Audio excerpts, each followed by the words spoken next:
Assalomu alaykum qarindoshlar. Bugun biz binomial distribution'ni ko'ramiz. Ikki a'zoliklar taqsimlanishi. Binomial bo'lish uchun cho'qim maningdek 4 turli xususiyatga ega bo'lish kerak.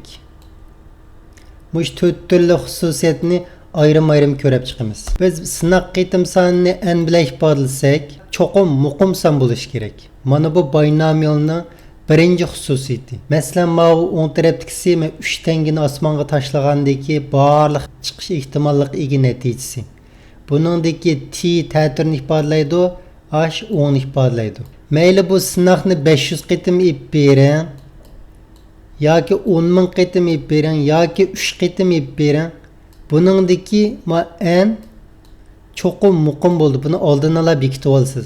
Bu binomial bo'lish uchun n'ning qimmati, ya'ni sinoq qitim soni cho'qim oldin ola bekitib olasiz. Buning qitim soni muqim qimmat bo'ldi.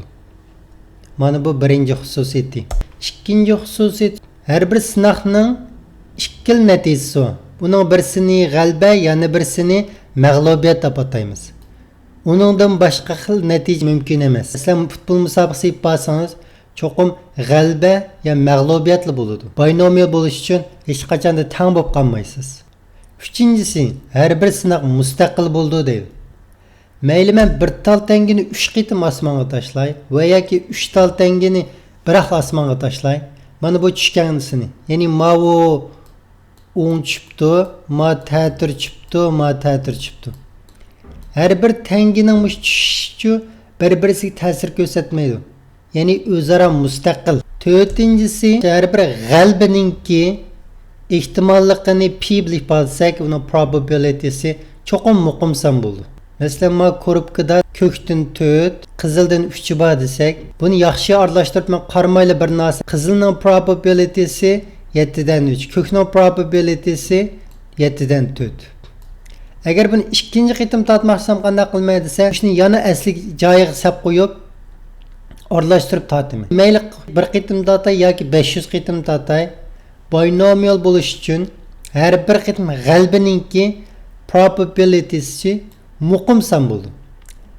U hargiz ikkinchi qitimligi birinchi qitimning ta'siriga uchrab o'zgarib ketmaydi. Mayli tajribani 10 ming qitim ib bering, buning g'albining probability'si cho'qim muqim bo'lishi kerak. Maningda bir qitim aylan 2 qitim ibdi. Qizilninki doim 7 dan 3, ko'kning 7 dan 4 bo'lishi kerak. Mayli buni kengaytib 10 ming qitim qilsangizmi, cho'qim binomial bo'lish uchun mushu p probability ki p cho'qim muqim bo'lishi kerak. Agar menda bo'lsa men birinchi qitim tatdim, asli qaytolmadim.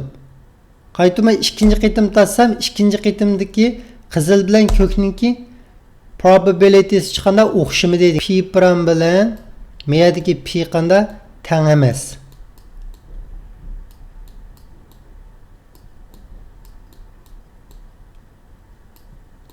Bu teng olmagandagi nima? Bu hech qachon binomial emas deymiz. Binomial bo'lish uchun cho'qim bu p g'albining probability'si cho'qim teng bo'lishi kerak. Mana bu binomial distribution bo'lishning 4 xil xususiyati.